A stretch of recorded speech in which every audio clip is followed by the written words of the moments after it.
Alustame SK Reporteri 13. saatega. 14. aprillil toimus juba 6. korda anekdoodikonkurss Naljanina. Kui tavaliselt on Naljaninal esitatud peamiselt anekdoote, siis seekord esitasid õpilased sketše. 2016. aasta Naljaninaks sai Malena Moskvinova 2. A-klassist, kes esitas sketši Vanamemm läheb arsti juurde.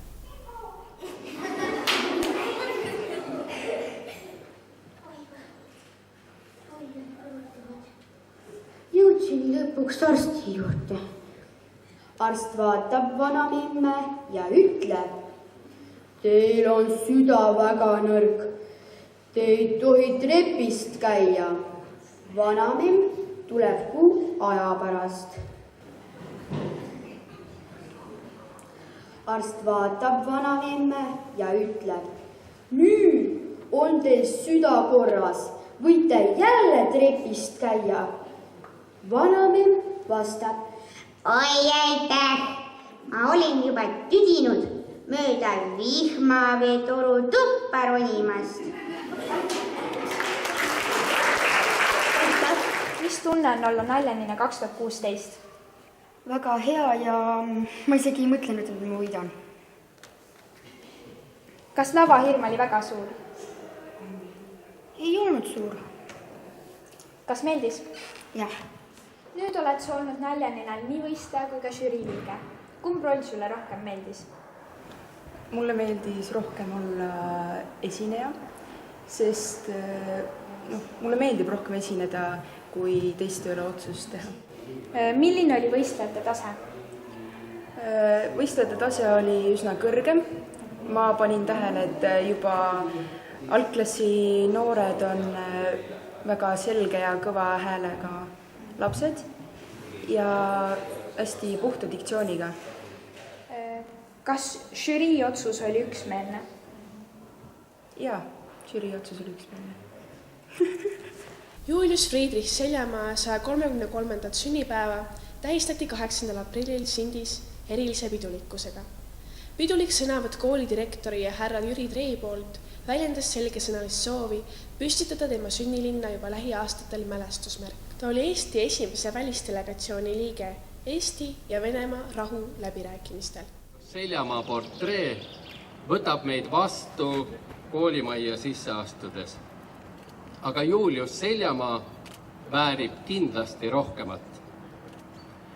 Enne, kui ma härra Treile sõna annan, palun ma õpilasesinduse esindajal Eliise Kullil asetada lillekorv Julius Seljamaa sünnipäeva tähistamiseks asupaika, kuhu loodetavasti paari aasta jooksul püstitatakse Sindi kogukonna poolt väärikas mälestuskivi.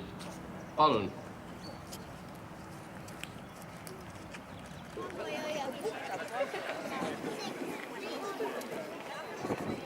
Värskeid filmiuudiseid.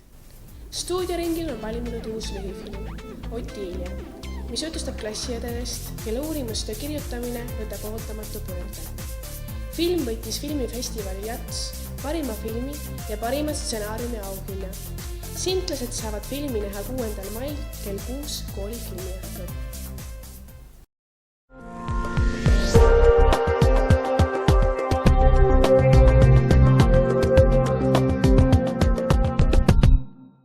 Iga-aastane staarijäljenduskonkurss Sindi gümnaasiumis toimus sel aastal 18. märtsil. Võistlustulla astusid 10 klassi.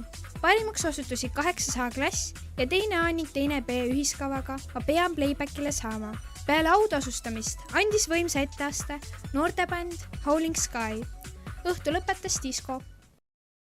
Kui kaua te bändi olete teinud? 1,5 aastat või? Ei, kevadel saab vist 2 aastat lausa. Vist, jah. Kuidas teile Sindi publik meeldis? Üliäge. Nagu see eriti see pisike tüdruk, kes lava peale tuli, meeldis mulle kõige rohkem. Ta oli kõige ägedam. Aga muidu jumala lahe. Te siis tuleksite siia tagasi? Kindlasti. Tähendab, mulle hirmu pööra meeldisid tänased Sindi bändid. Ma ütleks, et see on nagu... Ma ei oota midagi sellist vastuvõttu, sest me oleme nagu käinud ja näinud üpris palju asju oma selle karjääri jooksul? Sindi bändid. Mitte bändid, ma räägin publikust hetkel.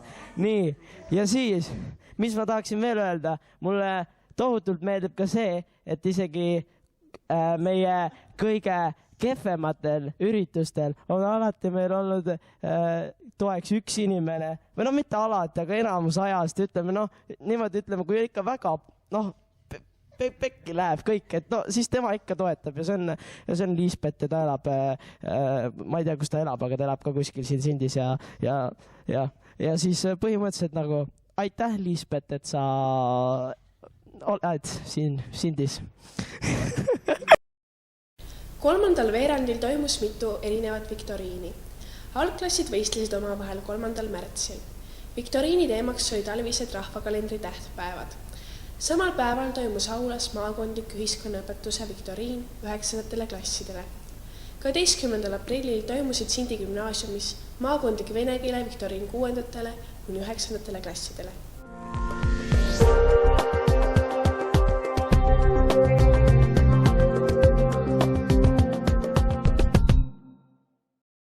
See õppeaasta on olnud meie kooli võrkpalluritele väga edukas. Kõigepealt võideti Pärnumaa alagrupimängud. Sealt pääseti edasi Lääne regioonvõistlustele, kus saavutati 2. koht. Järgnes vabariiklik finaalturniir Viljandi spordihoones, kus neiud mängisid end 3. kohale. Õnnitleme tublisid võrkpallitüdrukuid ja nende juhendajat Nanni Kulli. 16. märtsil toimusid Pärnumaa meistrivõistlused ergomeetri sõudmises 5. kuni 12. klasside õpilastele. 5. kuni 7. klassi tütarlaste hulgas saavutas Kaisa Hartvih 2. koha ja Ketlin Kell 3. koha. 5. kuni 7. klassi poiste arvestuses Ats Tobias Pikk 3. koha. 8. märtsil toimusid kooli võimlas maakondlikud 6. kuni 7. klasside korvpallivõistlused. Sindi gümnaasiumi meeskond saavutas 3. koha. Korvpallurite juhendaja on Katrin Kallit. On korvpall see, mis väikesest poisist õige mehe valmis teeb. On korvpall see, kus õige mees mehe kombel tegusid teeb. See oli SK Reporteri 13. saade. Kohtumiseni!